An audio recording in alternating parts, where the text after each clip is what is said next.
नमस्कार।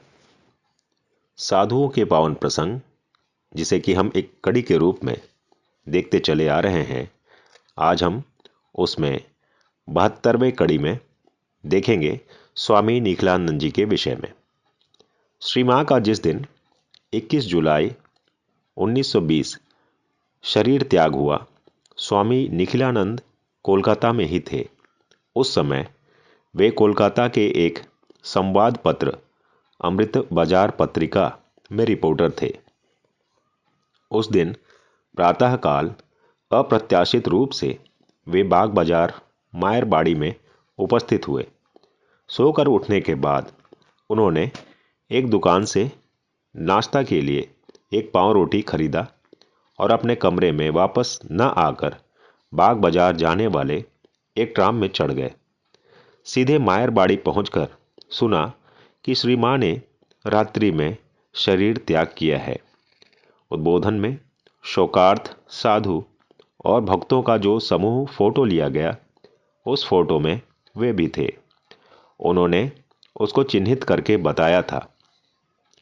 स्वामी शारदानंद जी महाराज की स्मृति बताते हुए निखिलानंद जी कहते हैं, मैंने एक दिन शरद महाराज को कहा, महाराज, आप ठाकुर के एक महान शिष्य हैं। आप स्वेच्छा से ही हम लोगों को ईश्वर दर्शन करा दे सकते हैं। फिर आप हम लोगों को जप, ध्यान, साधन, भजन करने के लिए ही क्यों कहते हैं? यह बात सुनकर महाराज ने स्नेहपूर्वक कहा, देखो, ठाकुर की कृपा से मैं दूसरों को ईश्वर दर्शन करा दे सकता हूं, किंतु मैं यदि ऐसा करता हूं तो उस दर्शन का प्रचंड प्रभाव तुम सहन नहीं कर पाओगे। इसके फलस्वरूप या तो तुम पागल हो जाओगे या मर जाओगे। आध्यात्मिक साधना द्वारा स्वयं के शरीर तथा मन को तैयार करो, जिससे उस अनुभूति का वेग धारण करने में सक्षम हो सको। स्वामी शारदानंद जी महाराज के संबंध में किसी एक समय निखिलानंद जी ने कहा था, 1925 ईस्वी पुरी में स्वामी शारदानंद जी ने वाराणसी में अपने साथ सेवक के रूप में मुझे ले जाने का कारण बताया था। उन्होंने मुझसे कहा था, तुम जब से मायावती में सम्मिलित हुए हो, मैंने तभी से तुम्हारे ऊपर दृष्टि रखी हुई है।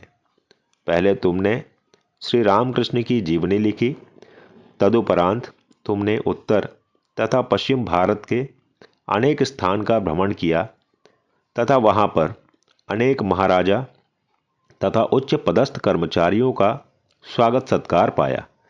मैंने सब सुनकर मन में सोचा कि यह युवक सन्यासी होना चाहता है, किंतु उसने गलत मार्ग पर चलना आरंभ कर दिया है। पुस्तक लिखने तथा व्याख्यान देने लगा है। सन्यासी जीवन का कोई अनुभव ही नहीं हुआ है। द्रुत गति से अहंकार से फूलकर वह केला का पेड़ जैसा हो जाएगा। सन्यास जीवन के साथ उसका कोई परिचय नहीं होगा।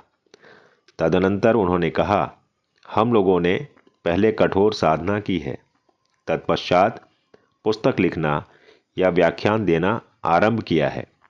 मुझे सच में तुम्हारे लिए चिंता होती थी, इसलिए व्याख्यान यात्रा से वापस आने पर तुमको अपने पास रहने के लिए कहा था, जिससे तुम देखकर यह सीख सको कि सन्यासी को कैसे रहना चाहिए।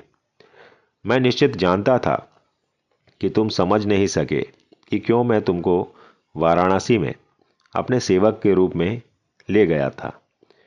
उनकी कृपा को जानकर मैं विस्मित हो गया। अभी भी वह बात स्मरण होने से मेरी आंखों में आंसू भर जाता है। स्वामी निखिलानंद अपने जीवन के अनुभव, ठाकुर के शिष्यों को बातें तथा विभिन्न मनीषियों के साथ अपने साक्षात्कार के संबंध में कभी कभी स्मृतियां बताया करते थे।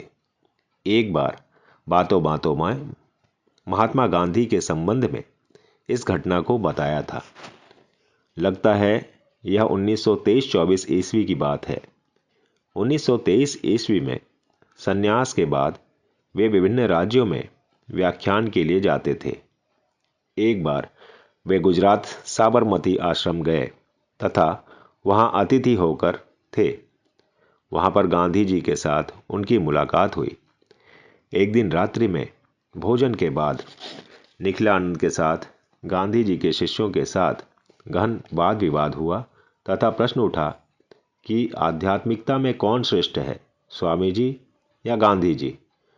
गांधी जी उस समय भारतीय स्वाधीनता आंदोलन के प्रधान नायक थे तथा संपूर्ण भारतवासी उनके नाम को जानते थे। उनके शिष्यों ने जोर देते हुए कहा कि गांधी जी स्वामी जी से बड़े व्यक्तित्व वाले हैं। निखिलानंद ने उत्तर में कहा, Swami Vivekananda was a greater because he went about doing good to the people after realizing God, while Gandhi ji was still knocking at the door of God। अर्थात स्वामी विवेकानंद महान थे क्योंकि उन्होंने भगवत साक्षात्कार के बाद लोक कल्याण कार्य किया था, जबकि गांधी जी अभी भी ईश्वर के द्वार पर दस्तक दे रहे हैं। गांधी जी के शिष्यगण निखिलानंद जी की बात मानने को तैयार नहीं थे। उन सब ने अगले दिन प्रातःकाल गांधी जी के पास जाकर कहा, गांधी जी, यह युवा सन्यासी कहते हैं कि स्वामी विवेकानंद आपसे बड़े हैं क्योंकि उन्होंने पहले ईश्वर दर्शन करने के पश्चात देश के कल्याण हेतु कार्य किया और आप अभी भी ईश्वर के द्वार पर दस्तक दे रहे हैं। तब गांधी जी ने हंसते हुए कहा, if this young swami has said that I am knocking at the door of God, he has indeed paid me the greatest possible compliments. यदि इन युवा सन्यासी ने कहा है कि मैं ईश्वर के द्वार पर दस्तक दे रहा हूं, तब उन्होंने मेरे लिए महानतम संभव प्रशंसा किया है। स्वामी श्रद्धानंद के दैनंदिनी में स्वामी निखिलानंद जी का अमेरिका जाने के पूर्व महापुरुष महाराज के साथ साक्षात्कार के विषय में विवरण है। 24 अगस्त 1931 पूजनीय दिनेश महाराज स्वामी निखिलानंद ने आज मठ से विदाई लेकर कोलंबो होकर अमेरिका के लिए यात्रा की। महापुरुष महाराज ने आशीर्वाद दिया, जहां भी जाओगे वहां ही हम लोग उपस्थित हैं। ठाकुर हैं, श्री माँ है, स्वामी जी हैं।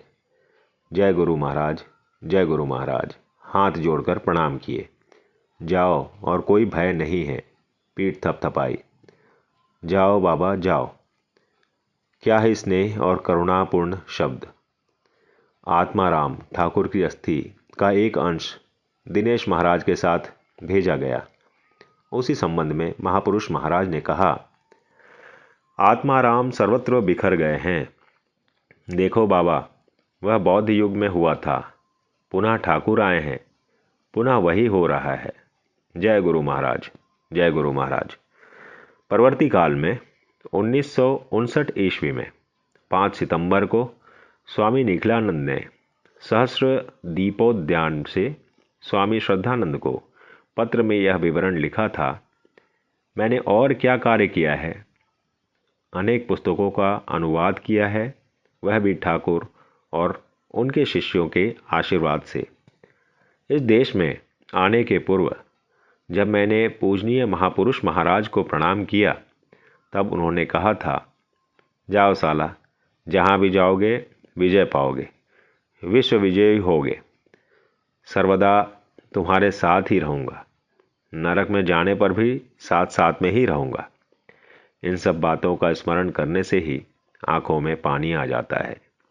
शरद महाराज के संबंध में निखिलानंद जी कहते हैं, शरीर जाने के पूर्व दिन शरद महाराज लकवा के कारण शय्याशायी थे।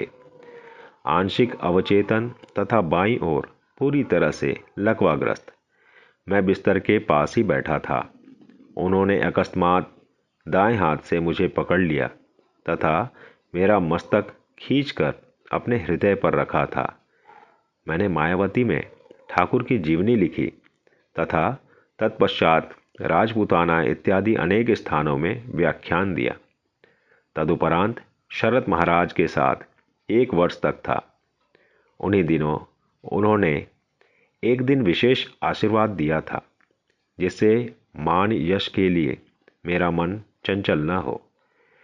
वास्तव में मन ही मन मैं यह अनुभव करता हूँ कि ठाकुर अहेतुक कृपा सिंधु हैं। वे किसी की भी कोई इच्छा अपूर्ण नहीं रखते हैं। आज के लिए बस इतना ही। आगे फिर हम देखेंगे। जय श्री राम कृष्ण।